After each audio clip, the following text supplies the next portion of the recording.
Okay, so it seems like the camera's running this time, so that's good. it it did the thing where, like, I heard the little chirp, but then the timer wasn't going and the button didn't turn red, so I was like not even sure if it was recording. And stupid pop-ups go away. Uh anyway, like could you not do pop-ups while I'm trying to shoot a video? That wasn't even one of the annoying security pop-ups. That's just the kind of pop-up you get when you just restarted your computer, which I just did because laptop was acting up. So I might need to get some work done on it. I don't know. But I got another Diamond Novel Legends figure from Chicken Fried Toys, and this is the Man in Black. So I don't think he's actually supposed to be Johnny Cash. I think he's actually supposed to be based on the old Johnny West figures. The bad guy in that was a guy named Sam Cobra, and he was a rather dapper-looking outlaw, all in black, who looks rather similar to this guy. So I kind of figure this was kind of an homage to Sam Cobra. I don't know if that character is public domain anymore, but they didn't want to take a chance on it, so they just call him the Man in Black, I suppose. But, I think, like, even the head sculpt of him, maybe we can get a better look at that later, but I think it could probably pass for Johnny Cash if he took the mustache and little soul patch off of there. So, it's a definitely a sharp looking figure. You can see that, unfortunately, mine in the package is a little warped, but I'm glad that I got the one with the package that was a little warped, because I'm just going to open them up. So, we already read, if you watched the episode with the cavalry officer, we already read the company info, but I think I neglected to read the credits on that one, so I'm going to make sure I read the credits on this one. So this one on the back, his little bio, Man in Black, says, mean as a Texas rattlesnake, before anyone knew what Tejas meant, the Man in Black lurked in the shadows, never afraid to run afoul of the law. These ne'er-do-wells drifted from town to town, willing to do the dirtiest deeds for $1. I'm guessing they mean, like, assassinations and stagecoach robberies and things like that, not like, the ladies in Miss Kitty's uh, establishment. He probably didn't do stuff like that. I guess it depends on how much you pay him. Like I said, he's a pretty handsome looking fellow. Like maybe somebody might be attracted to him. Who knows? So and then on the back, you see we have some cross-sell artwork with some of the other figures available in this line. Now, if I did have a constructive criticism of the packaging in this, I got two constructive criticisms of the packaging in this line, and maybe one of them, maybe both of them, they corrected on the cavalry officer figure, but I think I threw the package out already, so I didn't need it. I probably should have kept that card, because that was a nice card. Maybe I got it around here somewhere, but it doesn't look like I do. I think I might have just thoughtlessly thrown it out. I think I'll keep this one. I'm going to buy another cavalry officer anyway, so I'll keep that one. I'll make sure I keep that card. But one, it would be nice if there was like a peg hole on the package. I know these aren't generally sold at retail, and the packaging is just a collector's thing, but I know a lot of people who collect action figures in the package like to hang them on their walls, and that's how they like to display them. So I think putting a peg hole in there would probably lend to the display potential with these figures. The other thing I noticed is, while I was looking at the back, you see all these great pictures of these beautiful action figures, and I think that these are digital renders. I don't think these are the actual figures, but it's just as good to show off, what the figure looks like. I think it's not any different from how, like, on the cross-sell figure of the old He-Man toys, like, Mattel had a painting of the action figure instead of a photograph of it. Hell, G.I. Joe just had a picture of the card art, not the actual figure. So I'm not complaining about that. I have no problem with that. But what I think they could do to improve the cross-sell is to put the names of the characters on here. like, the marshal, or, the fireman, or the sharpshooter, or the cow puncher. They've all got names. So, if I see a figure on here that looks really sharp, like say this guy here, I don't know what his name is because it doesn't say on it. Now, I know this is the sharpshooter because I've familiarized myself with this line, but I kind of feel like, what if you were somebody who wasn't familiar with this line and you somehow acquired one of these figures? Like, say you got one as a gift. Like somebody knows you collect action figures, and somebody knows you collect, you like Western stuff, but, somehow you were unaware of this line, but somebody else found out about it and said, I bet, you know, my cousin Dave would really like to have one of these figures because they're pretty cool. Well, Dave would then have all the names of these figures so he could look for one specifically. Now, granted, it's not that difficult to, find out which character it is once, you're looking them up anyway, but it just seems to me like it would make it just even a little bit easier for the collector, and that would be a good thing. And, I think it would make it a little bit more like old school action figure packaging, because they always had the names of the characters on there. I'm thinking also about, like, on the old Star Wars figures, if you remember those, like, they'd have a number by each figure, and then they'd have a list down at the bottom. That might be a good way to do it. I don't know. But let's go ahead and look at the credits, since I neglected that on the Cavalry Officer. I want to go ahead and read these credits on this one. Control and Temp Graph Off Art, Boss Fight Studio. I told you these were all connected. Boss Fight, like, works with everybody. Primary Sculptor, Dennis Chan. Secondary Sculptor, Jose Fernandez. Card back compilation, Andrew E.C. Gasca? Is it Gasca or Gasca? Well, whatever, Andrew. I'm sorry if I mispronounced your last name either way. Uh, Character bio editor, Jay Bean. Character art, Ben Aslin. Sparrow Toys. Digital composite art, Arlen Pelletier. Factory liaison, Alex Wu, Dave Proctor. 3D prints, Lake Beam 3D. And we can see on here this Wave Run, and it is a first print run, limited to 2,000 pieces. So there aren't that many of these. And I'm going to open them up. So there's going to be one less on the card. And I know a lot of people have been opening these up. These are fun toys to play with. So, you know what? Before that, let me do a couple other things. Because I think I'd mentioned in the Cavalry Officer that they put their things in little baggies, little accessories and things like that, and I just happen to have two of them handy. This is the one that I got with the Cavalry Officer, and it's called Ties That Bind, and you can see that it's a bunch of little collars and various neckerchiefs and bandanas and cravats and things like that to customize your figures. So, they don't do it exactly like how Marauder does it, where you basically can pick out any single part. You gotta buy these little sets of parts, and that means you might buy some parts you weren't necessarily planning on using originally, but I think that's actually a good thing, because then sometimes it can inspire you to create some other stuff. This is the other one I got, which this is called Haberdasher's Holdout, and as you might guess, it's a bag of hats. And there's all kinds of different hats in here.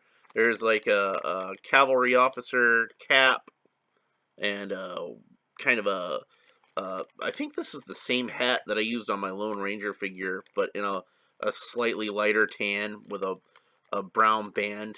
The Lone Ranger is just a pure white hat. You'll see that in a second. I'm about to show that off. It's kind of like a flat, sort of almost like a derby. I don't really want to open up the bag right now because I'm not ready to use any of those parts yet, but yeah, there's a lot of cool stuff in here. So before I show the actual figure, I'm gonna go and show the custom figures that I made with Chicken Fried Toys, because I'd mentioned those on the Cavalry Officer episode, and it's these guys. It's the Lone Ranger and Tonto, and these are pretty easy to make for anybody who wants to have these characters in their collection, and they're about to get even easier. So what you want to do is they got the blank figures that are called Buckaroos, and one of them has a blue shirt and tan pants. And the other one has a tan shirt, blue pants, black boots. And it's almost like they planned it that way. The guy in the tan shirt even has a slightly darker skin color than the guy in the blue shirt.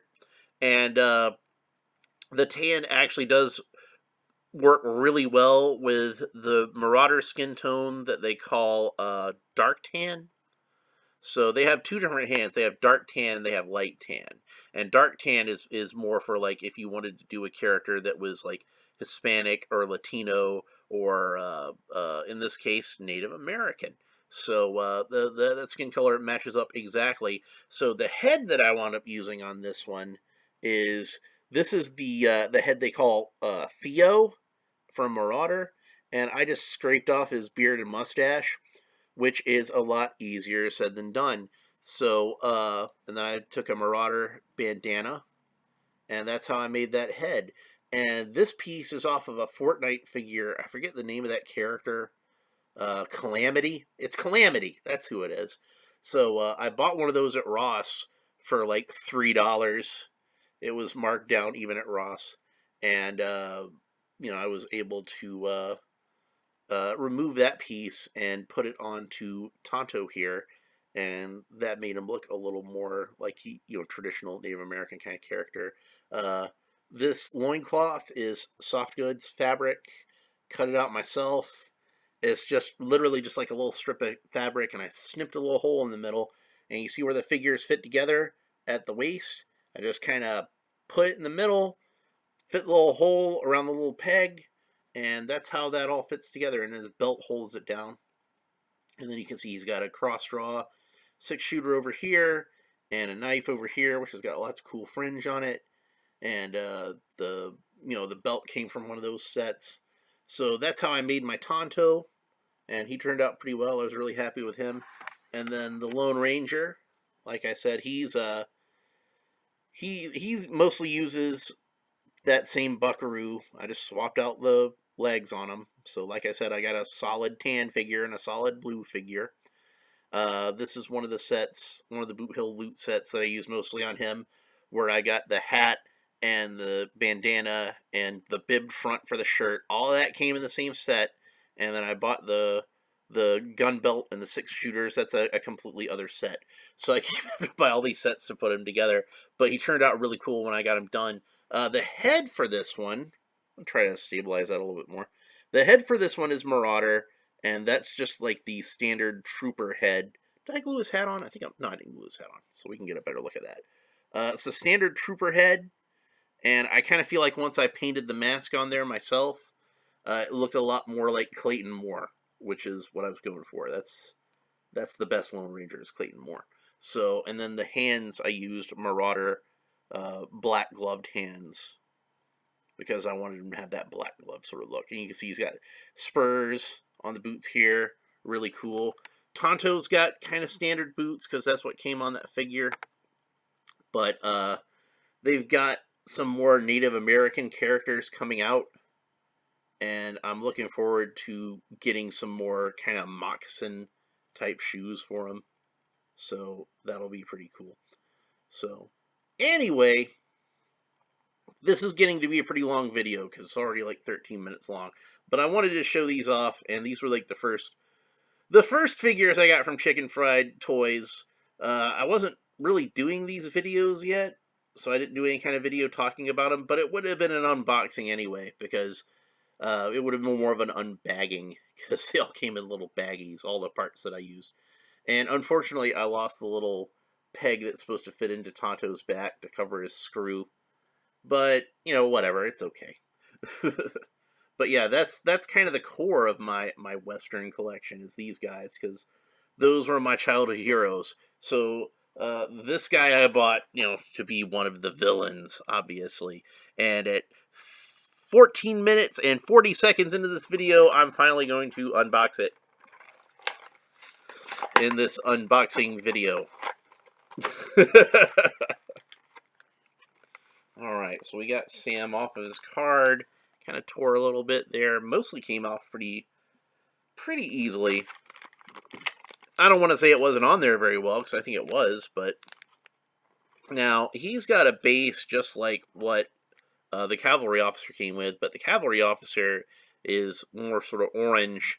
This reminds me a lot of Red Georgia Clay, which I am very familiar with. And like the cavalry officer, all of his accessories come in this little Ziploc baggie. So that means that you can unseal it, reseal it. We don't have to worry about any stupid tape or anything like that. So that makes me happy. But yeah, you can see Sam's is a little more of a desert brown color for the base. And again, it's got the Chicken Fried Toys logo etched into it, so there's no mistaking where that one came from. Hopefully it'll stand on it pretty well. And we got a black cowboy hat. He's got to have the black hat because he's the bad guy. And again, I think this might be the same one that the Lone Ranger came with. So I'm pretty sure it was originally intended to be Sam Cobra's hat, and they just remolded it in white for that particular Boot Hill loot set. By the way, the other stuff that came in that was it had a sarsaparilla bottle. Beer. It was a beer bottle. That's what most people are going to use it for. But it said sarsaparilla bottle. And it also came with a gray version of, I believe it's a gray version of this same overcoat that Sam comes with. So it came with not just parts to make a Lone Ranger figure, but parts to make other stuff as well. So, okay. We got the stuff out of here. And he's got 2 of these 6 shooters. These should be identical. And those are molded in black plastic and look to have absolutely no paint detail on them whatsoever, which is accurate to the original Mark's Sam Cobra figure, which I believe this is paying homage to. All of his stuff was molded in black. Because Marks tended to do stuff where they just kind of would mold all the accessories in the same color. So Sam Cobra had an all-black outfit, and all of his accessories were black. Johnny West, who was the hero of the line, had an all-tan body with various brown accessories that would attach to him, like a vest and gun belt and chaps and a cowboy hat. All that stuff was molded in brown. And they came with like a ton of accessories. They'd come with things like, for camping, like a tea kettle and, mess kit and things like that. And just, you could really have any kind of adventure you wanted to, any kind of Old West adventure with these figures. And Johnny West was supposed to be the good guy and Sam Cobra was supposed to be the bad guy. And then they had other characters, like they had like a Geronimo looking character and I don't know if it was supposed to be Geronimo or Sitting Bull, but it had that sort of look to him. And like a guy who looked kind of like a cavalry officer, looked kind of like General Custer, that sort of thing. So, the Western archetypes, the things that you want to build a Wild West universe out of anyway. So he's got 2 gun holsters, and the guns should fit nicely into those gun holsters. There we go. So we'll go ahead and do that. One of them is at his side. You can see like like a quick draw kind of, this town ain't big enough for the 2 of us. Have us a showdown, and you can slap leather. And then get the other one in here. This one's more of a cross draw. So yeah, it's not like the Lone Ranger where he has, like one on each hip. He's got one kind of at the hip and another one kind of at the side where it's more of a cross draw. So he is definitely right-handed because he's going to want to pull either one of those guns with his right hand. And then we got the cowboy hat. We'll fit that on there. And fits on there nice and snug just like you want it to. That ain't coming off unless I want to take it off. So, if you put them in a box with some other characters or something, it might get knocked off. But I think, this could stand up to some rough play. As I was looking at the package, I noticed that they are made for ages 25 and up. These are for the adult collector. So if you're 24 or younger, you better not touch these.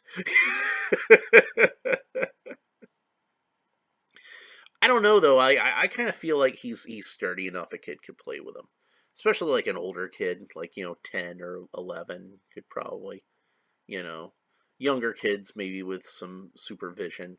I'd imagine most of these are going to go to adult collectors. So it's a sort of thing where like I could see a father with some children who's really into collecting these, sharing this hobby with his son, and that could be something that they could enjoy together, and that would be nice. So, like I said, he's got kind of like these separate pieces that they layer over this figure, and um, he's got like this nice cravat. It's not like a neckerchief or a bandana like you traditionally imagine a cowboy as having. It's underneath his collar. You can see, and he looks rather sharp. And then he's got this vest over it. Nice button-down vest, which I don't believe mine is actually sealed up. And in fact, the gun got kind of underneath it. I played around with this before on another figure with the one that I had from the Boot Hill Loot set, and it was kind of difficult for me to get the peg holes the pegs into the holes, because the peg holes are really tiny. The pegs are really tiny, but the peg holes seem like they're even tinier. So with it off, I was able to fit it on, but that doesn't help you at all. When I got the vest on, that was when I had a hard time trying to get them buttoned. So if I were doing a custom with these, and I do intend on doing a custom with that vest, because I've got an idea for what I want to do with it. It is pretty cool. I'm probably just going to cut those pegs on and just glue it.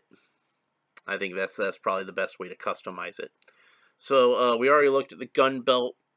It's got some nice detailing to the buckle, and if we look at the back, it does have bullets molded into it. I think this might be the same belt that I used on the Lone Ranger from that Boot Hill set. And then he's got kind of plain black Wellington-looking boots, no spurs like the Lone Ranger had. He's just got plain boots. So, and they're sufficiently like cowboy looking boots, I think. These might be the same actual feet that were on the Buckaroo that I wound up using for Tonto. I don't know. Let me check. Tonto's are in kind of like this orange color, and the Man in Black obviously has them in black, and they do seem to be the same piece. So, and I wouldn't be surprised if like the legs were the same as the Lone Ranger. Yeah, it looks like they are, as the ones I used on the Lone Ranger. But he's got feet that have the spurs attached to them, and he's just got the kind of plain boot feet. And my cat is back, and she's nuzzling around the computer. There she is. I'll pick her up for a little bit so you can see her. she's a camera hog. She's trying to try to take over the show. So let's see. We can get the gun in the hand. And the trigger finger should fit nicely into the trigger because it is separate. I just kind of work it in there a little bit.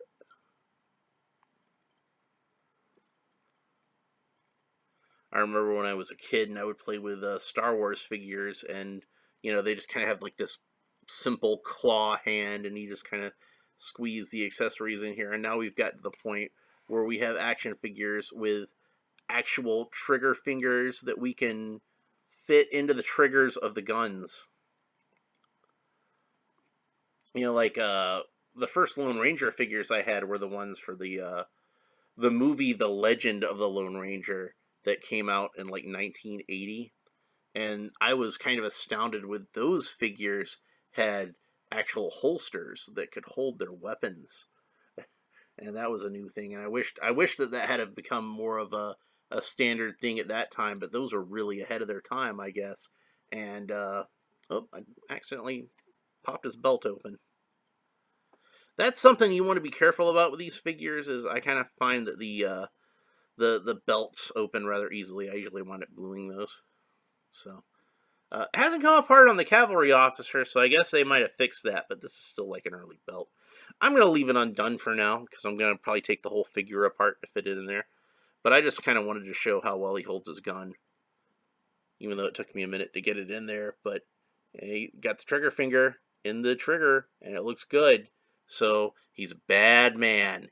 So, it would be nice if he had a few more accessories, and I figure probably the reason that he doesn't is because, keeping the cost of the figure down. It's already a fairly expensive figure. You don't really want to add too many bells and whistles to it, because, then you're going to just overprice it, price yourself out of a sale. So I think that the sales point they have them at, it's worth the price, but it's still expensive enough that it kind of hinders me buying more of them, and I'd kind of like to buy every single one, but I can only afford to buy one every once in a while, and I'm probably gonna be trying to buy more in the future because I do really like them, but I wish I could just have them all right now, but I am not a rich man. But yeah, so Man in Black is a really cool figure, especially if you want to be collecting these Chicken Fried Studio. I don't know if it was studio. Chicken Fried Toys, Dime Novel Legends. I kind of feel like he would be kind of one of the core characters of it. Kind of like how in the old Johnny West line, he would have been, Sam Cobra would have been the main bad guy, and Johnny West would have been the main good guy. I think this guy works pretty well as the main bad guy of this line. So yeah, that's pretty much it for this one. If you enjoyed it, please like and subscribe and all this other stuff down below. Let me know what you think of this figure and what you think of the customs that I made. And we'll talk to you next time. Bye.